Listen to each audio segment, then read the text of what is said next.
Dua rumah sakit besar yang memiliki kerjasama bisnis, telah kehilangan dua pasien dalam satu waktu.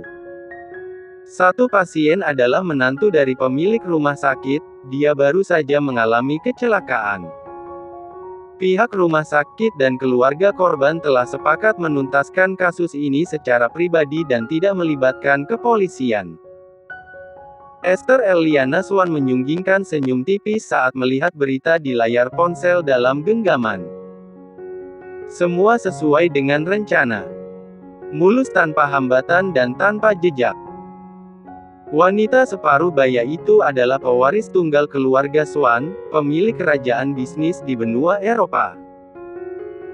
Namun karena kerasnya sang ayah, Eliana memilih merintis semua sendiri hingga akhirnya dia bisa mengusai separuh kekayaan ayahnya dengan kerja keras. Tujuannya hanya satu, dia ingin menjadi kuat dan bisa membawa suami serta anaknya secara utuh. Tanpa ancaman. Tanpa ketakutan. Disinilah dia memulai tujuannya. Sebuah rumah sakit dengan tingkat keamanan data yang tinggi di tengah kota Roma, Italia. Esther atau yang biasa dipanggil Eliana menjadikan rumah sakit ini tempat paling aman untuk menyembunyikan Wiraatmaja Mahendra.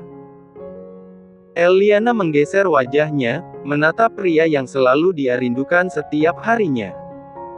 Wira masih terpejam. Tapi, tunggu. Jemari itu bergerak ringan dan Eliana bisa melihatnya. Wira, apa kamu terbangun? Eliana tersentak. Mata lelaki separuh baya itu masih terpejam, tapi dia yakin kalau barusan dia melihat pergerakan di jemari dekat jarum infus. Eliana beranjak lalu menekan tombol darurat.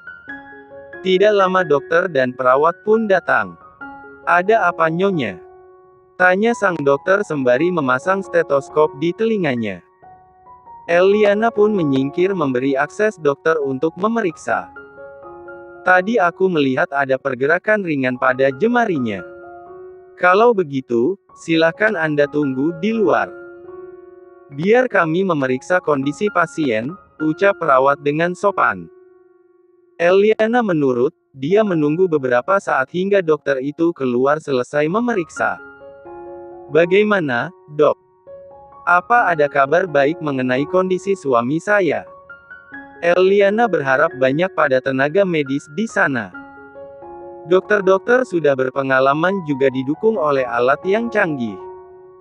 Dokter itu tersenyum tipis.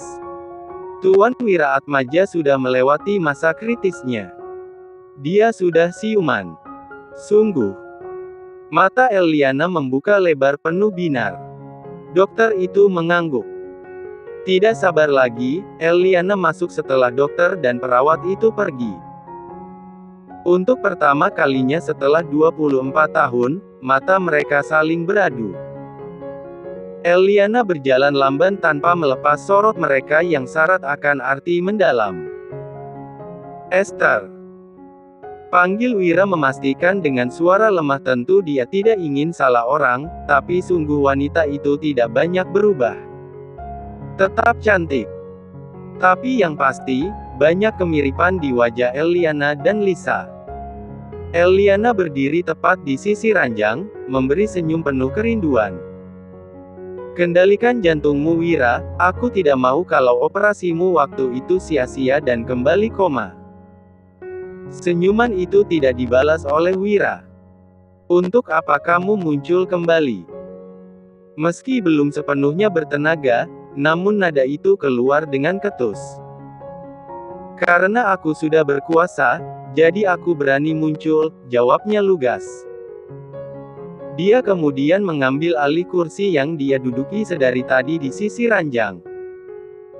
Sementara Wira mengernyitkan dahi, mencerna perkataan Eliana yang biasa dia panggil Esther.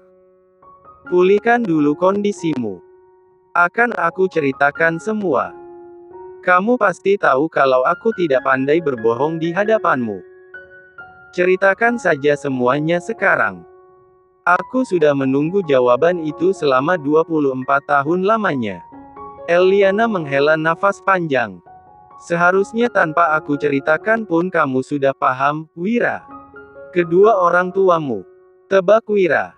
Eliana mengangguk. Bahkan sampai saat ini dia masih begitu keras kepala. Jadi benar dugaanku, kamu dibawa oleh mereka. Ibu mana yang bisa berpisah dengan anaknya sendiri? Saat Bu, jangankan menyentuh. Melihat anakku saja mereka tidak mengizinkan. FLASHBACK on. Ya. Eliana mengejan sesuai arahan dokter kandungan, dahinya sudah berkeringat banyak, tenaganya juga sudah terkuras karena kontraksi sebelum melahirkan membuatnya banyak berteriak. Seharusnya Wira ada di sampingnya. Menggenggam tangannya saat detik-detik bayi mereka keluar. Namun, biaya rumah sakit membuat Wira terpaksa pergi mencari pinjaman uang dan menyelesaikan administrasi persalinan. Dokter kembali memberi arahan untuk mengejan. Nafas pun diatur dan Eliana kembali mengejan sekuat tenaga. Lalu, oek, oek.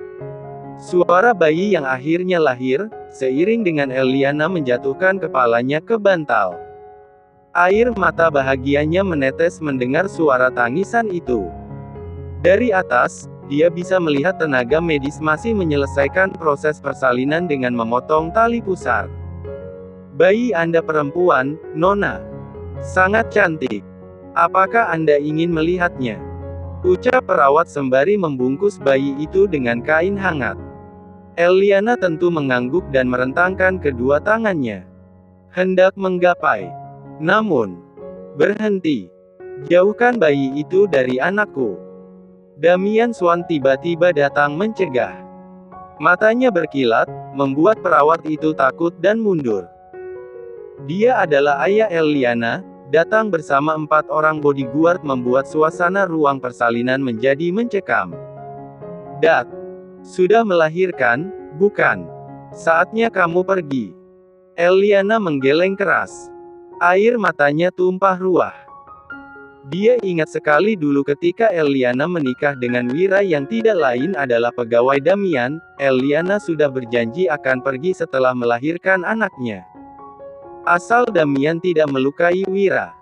Tidak, Dad. Aku ingin bisa menyusuinya, aku ingin memeluknya. Jangan pisahkan kami. Setidaknya sampai aku bisa melihat anakku berjalan. Damian nampaknya tidak menanggapi permintaan anak semata wayangnya.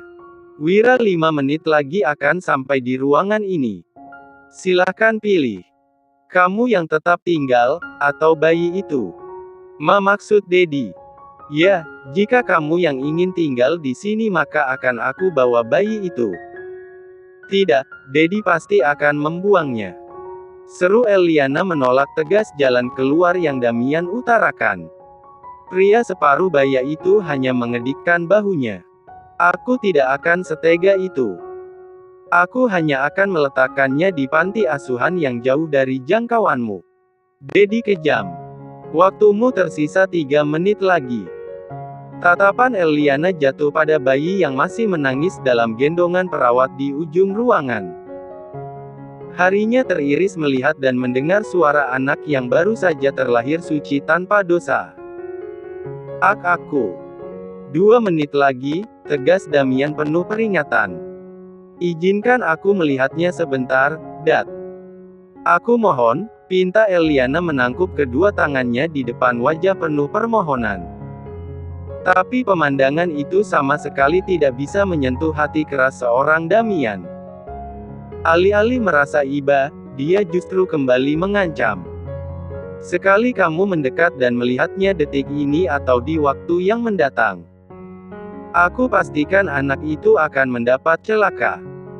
Ancaman itu berbarengan dengan bodyguard yang berjalan mendekat. Tuan, lelaki itu sudah dekat. Bawa dia. Dalam kondisi masih berdarah, bahkan luka bekas melahirkan belum disembuhkan. Eliana sudah diangkat dengan kasar oleh para bodyguard dengan mudah. Dia meronta dan berteriak, dia hanya ingin melihat atau mengecup anaknya barang 1 detik. Tapi pintu sudah lebih dulu ditutup dari luar. Eliana pergi sebelum melihat anaknya bahkan dia tidak berpamitan pada Wira, suami yang sangat dia cintai. Apa kamu sekarang tidak takut pada ayahmu? Tanya Wira setelah mendengar cerita Eliana. Eliana menggeleng. Aku sudah menguasai setengah dari kekuasaan keluarga Swan. Karena itu juga ku baru berani muncul, ujarnya dengan senyuman hangat. Apa kamu sudah menikah lagi? Lalu di mana suami dan anakmu? Kenapa kamu justru duduk di sini menemaniku? Eliana mengerutkan wajahnya. Kamu ini, aku kan sudah mengatakan kalau aku bersusah payah supaya bisa lebih berkuasa dibanding papaku untuk menjemputmu dan anak kita. Mana mungkin aku menikah lagi? Wira tentu hanya ingin mendapat jawaban langsung dari Eliana. Hatinya pun menghangat, juga senyumnya mulai muncul walau masih begitu tipis. Tapi aku memiliki satu orang anak gadis. Dia seumuran dengan Lisa. Pengakuan Eliana membuat senyum Wira meredup. Dengan segera wanita itu pun melengkapi perkataannya. Dia anak adopsi. Aku dulu hampir gila karena terus memikirkan bayiku. Akhirnya Momi berinisiatif mengadopsi bayi dari panti asuhan. Wira bisa menangkap sorot menerawang Eliana begitu sendu dan menyakitkan. Dulu dia mengira Eliana pergi begitu saja meninggalkan anak dan dirinya tanpa pamit.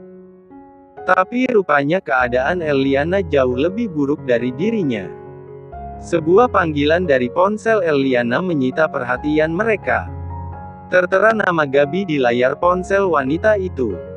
Pucuk dicinta ulam pun tiba. Dia menelpon. Eliana menunjukkan layar ponselnya ke arah Wira, seolah dia ingin menjadikan Gabriela bagian dari keluarganya saat sudah berkumpul dengan Wira juga Lisa. Namanya Gabriela. Tunggu, aku akan mengangkatnya. Jemari itu pun menekan ikon hijau hingga panggilan terhubung. Halo, anak Momi. Sapa Eliana dengan riang seperti biasa. Namun sepertinya tidak sama dengan sahutan dari sambungan telepon. Momi di mana? Kata Javier, Mom tidak ada di Singapura. Dari nadanya saja terdengar kalau Gabriela tengah kesal. Momi ada urusan bisnis di Eropa dan mungkin akan kembali 1 bulan sekali. Apa? Mom, kenapa semendadak ini? Aku tidak pernah ditinggal Mom sampai begitu lama. Cobalah mandiri, lagian Momi meninggalkan Javier untuk tetap menjagamu. Eliana dapat mendengar helaan nafas panjang dari sana. Memangnya kamu mau ikut bersama Momi selama berbulan-bulan? Aku masih ingin di Indonesia, Mom. Hahaha, Momi tahu. Kamu tidak ingin jauh-jauh dari pria yang kamu incar itu, kan? Eliana memberi senyuman juga pada Wira yang sedang mengamati dan sedikit menguping. Iya, Mom. Bahkan dia saat ini baru saja ditinggal oleh kekasihnya. Jadi aku bisa mendekati. Nada Gabriela berubah menjadi ceria saat membicarakan pria yang dia taksir. Tidak ada pria yang mampu menentang pesonamu, Gabriela Swan. Gabriela di sana tentu menanggapi De Herman dengan wajah merona. Mominya itu sangat pandai membuat dirinya melambung. Oh iya, Momi sempat mencari data Lisa Mahendra. Memangnya dia siapa? Kenapa Momi tidak jadi memintaku mendekatinya? Klien Mama sudah datang. Bye-bye. Eliana cepat-cepat menutup panggilan. Dia belum siap jika Gabriela mengetahui kalau dia memiliki kakak. Kehidupan gadis itu terlalu dimanjakan, selama ini tidak pernah suka di nomor 2 kan. Setidaknya sampai Eliana bisa kembali dekat dengan Lisa sebagai ibu dan anak pada umumnya. Rumah Kinan Henderson. Tuan mau kemana? Tanya Bibi Mia melihat tuannya masuk ke dapur hanya untuk mengambil minum. Pakaian Kinan terlihat lebih santai. Celana jeans dan kaos polo shirt. Namun wajahnya nampak kusut, bisa dipastikan semalam majikannya itu tidak tidur sama sekali. Kinan menenggak air putih hingga tandas baru menjawab pertanyaan Bibi Mia. Mencari Lisa. Tapi tuan dari kemarin belum makan. Nampak sorot khawatir sang bibi. Dia sudah menganggap Kinan seperti anaknya. Tentu tidak mau kalau Kinan jatuh sakit. Tidak lapar, Bi. Pria itu meletakkan gelas kosong ke atas meja lalu bergerak untuk pergi. Bagaimana bisa konsentrasi memecah teka-teki keberadaan Nona Lisa kalau Tuan saja tidak memiliki tenaga untuk berpikir? Perkataan Bibi Mia akhirnya bisa menghentikan langkah Kinan. Dia berbalik menatap pelayannya itu. Bahkan sebelum Lisa pergi, pun, aku kesulitan makan jika bukan masakannya. Apa hal itu bentuk protes anak kami yang masih ada di kandungan? Wajah Kinan semakin sendu mengingat saat-saat itu. Couvet Syndrome, Tuan. Jadi saya melihatnya, yang ngidam adalah Tuan. Sementara Nona Lisa selalu makan dengan lahap. Kinan menarik nafasnya dalam-dalam. Aku sudah banyak sekali salah padanya. Apa dia akan kembali, Bi? Apa dia masih bisa memaafkanku? Bibi Mia memberikan senyuman untuk menghangatkan hati pria yang sudah dia anggap sebagai anaknya sendiri. Nona Lisa sangat mencintai Tuan Kinan. Mungkin sekarang Nona sedang menenangkan diri. Menunggu kondisinya kembali pulih. Sekalipun Nona tidak kembali, Tuhan nanti yang akan mempertemukan kalian berdua. Setelahnya meski Nona sulit memaafkan, Tuan jangan pernah menyerah meminta maaf. Seperti halnya Nona yang tidak pernah menyerah mencintai Tuan sebelum ada kejadian ini. Kinan mengangguk, menunduk dirinya saat ini. Benar-benar kacau, kehilangan Lisa saja sudah cukup menarik rasa paniknya. Ditambah dia melihat fakta DNA. Membuat kepanikan itu berubah menjadi rasa bersalah yang begitu besar. Apakah Lisa akan kembali? Jika dia kembali, apakah Kinan masih pantas bersanding dengannya? Banyak pertanyaan aneh yang terus bermunculan membuatnya semalaman tidak bisa tidur sama sekali. Tuan makan? Ya. Tawar Bibi Mia lagi. Kinan pun mengangkat wajahnya dan mengangguk lemah.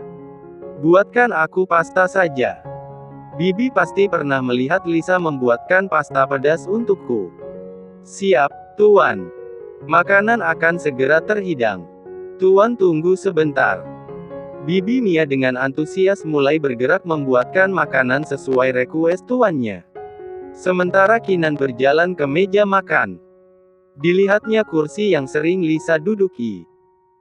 Selama ini, meski hubungan mereka tidak baik, meski Kinan kerap kali marah dan melukai hati Lisa, wanita itu selalu menemaninya makan, menyajikan masakannya, dan menyiapkan nasi beserta lauk di atas piringnya. Lisa begitu paham seberapa porsi yang pas untuk makan Kinan. Minuman apa yang dia suka. Kadar manis dan asin juga Lisa sangat paham. Kinan mengerjapkan matanya. Tidak, dia tidak boleh terlarut. Dia harus fokus mencari Lisa. Meski wanita itu tidak menerimanya lagi, tapi Kinan ingin meminta maaf dan menerima semua hukuman dari istrinya itu. Saat seperti itu, ponselnya berbunyi. Sebuah panggilan dari Jeff pun dia terima. Ada apa Jeff? Ada kabar terbaru? Tanya Kinan sembari mendudukkan diri di kursi makan. Belum, Tuan. Semua penerbangan 2 hari ini tidak ada penumpang bernama Lisa Mahendra. Kinan memijit pangkal hidungnya yang kembali berdenyut. Kami juga sudah memeriksa seluruh kendaraan umum dan lintas kendaraan di jalan tol. Belum juga menemukan tanda-tanda keberadaan Nona Lisa. Kinan masih membiarkan Jeff menjelaskan semuanya. Berharap ada kabar baik walau satu titik pencerahan saja. Tapi ada satu penerbangan menggunakan jet pribadi yang menurut informasi, mereka membawa pasien dalam keadaan koma. Kinan menegakkan duduknya, menatap penuh harap ke depan. Siapa pemilik pesawat itu? Dan tujuannya kemana?